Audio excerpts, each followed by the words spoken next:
மீனா வந்துட்டு பாட்டி சொன்னதை கேட்டு கிச்சனில் இருந்து விஜயாவை வேலை செய்ய வச்சுட்டு மீனா வந்து ட்ரெஸ் சேஞ்ச் பண்ண போகிறாங்க. போனதுக்கப்புறம் பார்த்தா இருக்கிற நகையெல்லாம் போட்டுட்டு வெளியில் வர்றாங்க. அதாவது விஜயா கொடுத்தாங்கல்ல அந்த கவுரிங் நகையெல்லாம் போட்டுட்டு வெளியில் வர்றாங்க. பாட்டி பார்த்துட்றாங்க. பார்த்துட்டு இப்போ எப்படி இருக்குது, நகையெல்லாம் போட்டதுக்கப்புறம் எப்படி இருக்கிற பாரேன் அப்படின்னு சொல்லி சொல்கிறாங்க. சொன்ன உடனேவும் அங்கே மனோஜுக்கும் விஜயாவுக்கும் நல்ல பீதி ஆகிடுது. அவங்க பார்த்துக்கிட்டே இருக்கிறாங்க, பாட்டி ஏதாவது கேட்டுருவாங்களோ, நம்ம மீனா ஏதாவது உளறிடுவாளோ அப்படின்னு சொல்லிட்டு. உடனேவும் பாட்டி அந்த நகையை கை வைக்கிறாங்க. அப்போ விஜயா வந்துட்டு அத்தை இவ கொஞ்சம் வேலை இருக்குது, ஏய் நீ போய் ஜூஸ் எடுத்துகிட்டு வா அப்படின்னு சொல்லி சொல்கிறாங்க. சொன்னோடனே ஏன் அந்த ஜூஸை நீ எடுக்க முடியாதா அப்படிங்க. ஐயோ எனக்கு தலை வலிக்குது அத்தை, போய் ஒரு காஃபி போட்டுட்டு வா அப்படின்னு சொல்கிறாங்க. ஏன் அந்த காஃபி நீ போட மாட்டியா இல்லை மற்ற மருமக போட்டு தர மாட்டாளா அப்படின்னு சொல்லி கேட்குறாங்க. உடனேவும் ஐயோ இந்த கிளவிக்கிட்ட இருந்து எப்படி தான் இவளை தள்ளி அங்கிட்டு ஓட விட்றதுன்னு தெரியலையே அப்படின்னு சொல்லிட்டு பார்த்துக்கிட்டே இருக்காங்க. கஞ்சாடை போடுறாங்க. உடனே மீனா வந்துட்டு பாட்டி எனக்கு கொஞ்சம் வேலை இருக்குது, நான் போயிட்டு வரேன் அப்படின்னு சொல்லிட்டு கிளம்பிடுறாங்க. கிளம்பினோடனேவா பாட்டி பிறந்த நாள் அதுமா எல்லோரும் வர்றாங்க வீட்டுக்கு வந்துட்டு ஒவ்வொருத்தங்களாக வந்துக்கிட்டே இருக்கிறாங்க. வரும்போல் எல்லாத்தையும் வரவேற்றுக்கிட்டே இருக்கிறாங்க. ஐயரெல்லாம் வச்சு எல்லா சாங்கியமும் முடிச்சிட்டாங்க. முடித்ததுக்கப்புறமா நம்ம அண்ணாமலையோடைய ஃப்ரெண்டு வந்து அண்ணாமலை நான் வீட்டுக்கு கிளம்புறேன், அப்புறமா வர்றேன் அப்படின்னு சொல்லி சொல்கிறாங்க. ஏப்பா கேக்கு வெட்டுனதுக்கப்புறம் போயேன் அப்படின்னு சொல்கிறாங்க. இல்லை அண்ணாமலை நான் போயிட்டு அப்புறமா வர்றேன், நீ அம்மா கூடயே இரு அப்படின்னு சொல்லிட்டு அவங்க வீட்டுக்கு கிளம்பிட்டாங்க. கிளம்புனோடனே நம்ம முத்துவும் செல்வமும் வர்றாங்க வீட்டுக்கு.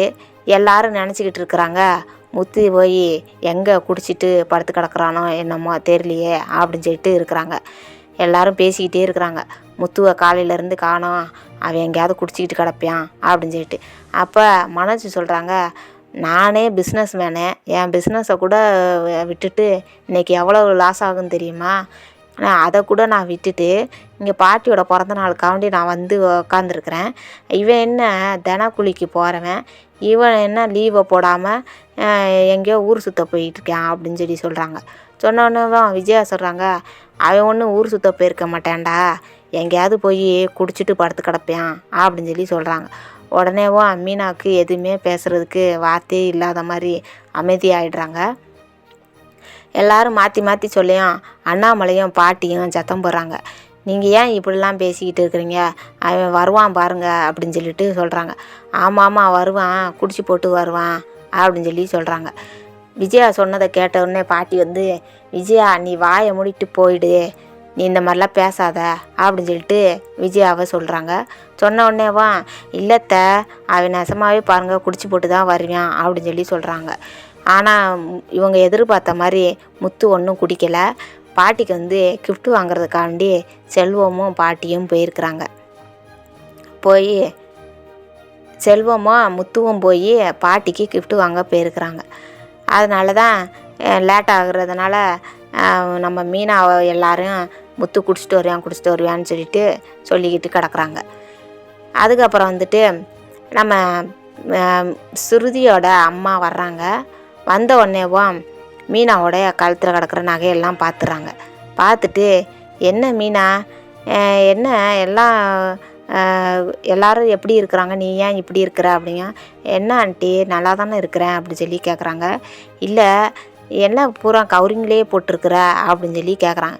கேட்ட உடனேவும் மீனா வந்துட்டு உடனே விஜயாவை பார்க்குறாங்க. விஜயாவும் மனோஜும் சடனாக சுருதியோட அம்மாவை பார்க்குறாங்க. என்ன சம்மந்தி இப்படி சொல்கிறீங்க அப்படிங்க.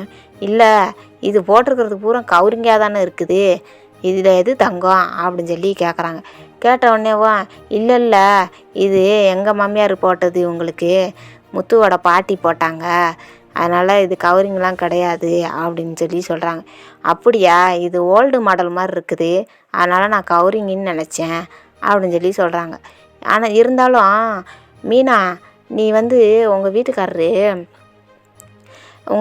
எங்கே அப்படி சொல்லி கேட்குறாங்க. கேட்ட உடனேவும் இல்லை ஆண்டி அவங்க வெளியில் ஒரு வேலையாக போயிருக்கிறாங்க அப்படின்னு சொல்லி சொல்கிறாங்க. சொன்ன உடனே என்ன ஒரு ஃபங்க்ஷனுக்கு கூட வீட்டில் இருக்க மாட்டேக்காங்க, வெளியிலேயே போயிடுறாங்கன்னு சொல்கிற, இப்படி சம்பாரித்து ஒரு தங்கத்துலேயும் கூடமா உனக்கு கழுத்தில் போடுற அளவுக்கு செய்யலை, உங்கள் வீட்டுக்காரர் சம்பாதிக்கலையா அப்படின்னு சொல்லி கேட்குறாங்க. கேட்டவுடனே ஏன் ஆண்டி அப்படி கேட்குறீங்க அப்படின்னு சொல்லி கேட்குறாங்க.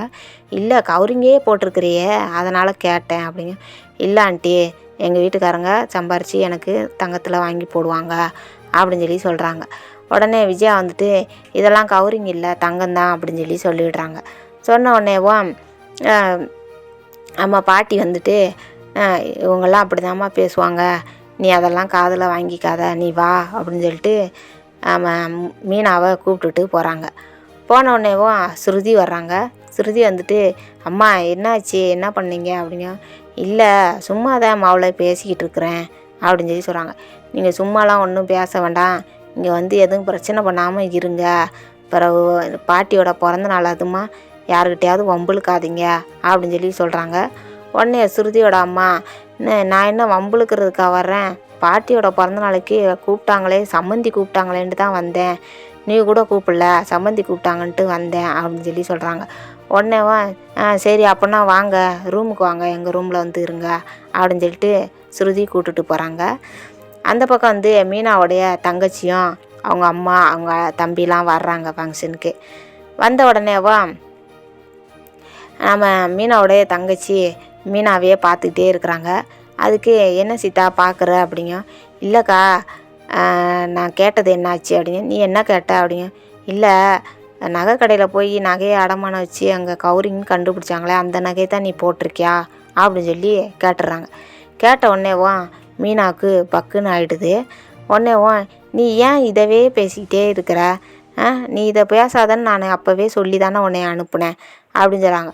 உடனே நம்ம மீனாவுடைய அம்மா வந்துட்டு என்ன சீதா என்ன ஆயிடுச்சு அப்படிங்க. இல்லைம்மா அது ஒன்றும் இல்லை அப்படிங்க. உடனே மீனா வந்துட்டு எம்மா ஒன்றும் இல்லைம்மா, அவள் சும்மா ஏதோ ஒன்று பேசிக்கிட்டு இருக்கிறா அப்படின்னு சொல்லிட்டு சொல்லிடுறாங்க.